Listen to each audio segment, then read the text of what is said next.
سننے والے کو میرا آداب و سلام۔ وہ انجام جو وقت نے تھام لیا۔ وقت کبھی اچانک کچھ نہیں کرتا، وہ آہستہ آہستہ سب کچھ بدلتا ہے، یہاں تک کہ انسان کو خود اندازہ نہیں ہوتا کہ وہ کہاں سے کہاں آ گیا ہے۔ سکندر کے جانے کے بعد بھی زندگی چلتی رہی، مگر اس رفتار میں وہ بے فکری نہیں رہی تھی جو کبھی ہوا کرتی تھی۔ اب ہر دن کے ساتھ ایک ذمہ داری جڑی ہوئی تھی، ایک یاد، ایک سبق۔ حیا نے خود کو مضبوط رکھا، مگر مضبوطی کا مطلب یہ نہیں تھا کہ وہ اندر سے ٹوٹتی نہیں تھی۔ رات کے پچھلے پہر جب سب سو جاتے، وہ خاموشی سے اٹھتی، سکندر کی تصویر کے سامنے بیٹھتی اور دیر تک باتیں کرتی۔ وہ شکایت نہیں کرتی تھی، بس دن بھر کی واقعات سناتی تھی، جیسے واقعی سامنے بیٹھا سن رہا ہو۔ ارسلان کے لیے باپ کا خلا اب اور گہرا ہو چکا تھا۔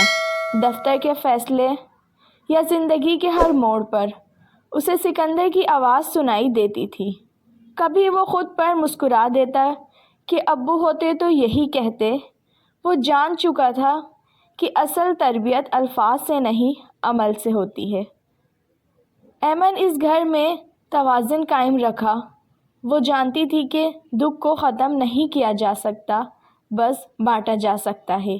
وہ حیا کے پاس بیٹھتی، اس کے پاؤں دباتی، اس کی خاموشی کو سمجھتی۔ ارسلان کے لیے وہ سہارا تھی، مگر بغیر جتائے۔ وقت کے ساتھ حیا کی صحت کمزور ہونے لگی، چلتے ہاتھ پاؤں کانپنے لگے، مگر لہجے میں اب بھی وہی ٹھہراؤ تھا۔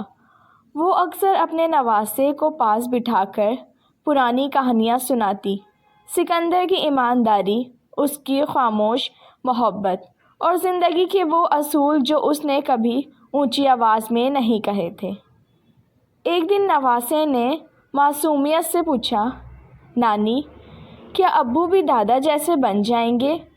حیا کی آنکھوں میں آنسو آ گئے، مگر اس نے مسکرا کر کہا، وہ بن چکے ہیں، بس ابھی تم نے دیکھا نہیں۔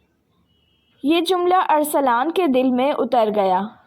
وہ پہلی بار سمجھ پایا کہ باپ بننا صرف بچے کا نام نہیں، کردار کا نام ہے۔ حیا جانتی تھی کہ اس کا وقت اب کم ہے۔ ایک شام اس نے سب کو اپنے پاس بٹھایا۔ کوئی وصیت نہیں تھی، کوئی لمبی بات نہیں، بس اتنا کہا، رشتے سنبھال کر رکھنا، کیونکہ یہی اصل دولت ہے۔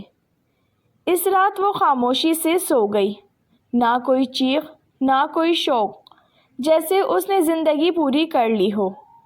گھر پھر سے خاموش ہو گیا، مگر یہ خاموشی خالی نہیں تھی، بھری ہوئی تھی دعاؤں سے۔ حیا کے بعد ارسلان بالکل بدل گیا۔ وہ سنجیدہ ہو گیا، مگر سخت نہیں۔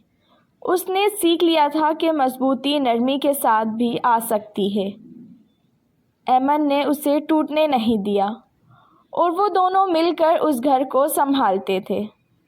سال گزرتے گئے، بچہ بڑا ہونے لگا۔ ایک دن اس نے اپنے ابو سے پوچھا، کیا دادا اور دادی ہمیں دیکھ رہے ہوتے ہیں؟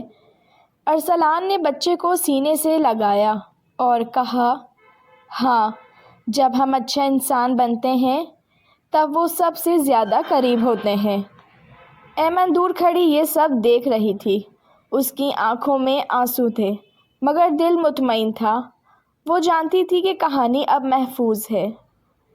ایک رات ارسلان اکیلا چھت پر کھڑا آسمان دیکھ رہا تھا۔ اس نے آہستہ سے کہا، میں نے آپ دونوں کی محبت کو ضائع نہیں ہونے دیا۔ ہوا چلی، جیسے جواب میں کوئی دعا واپس آئی ہو۔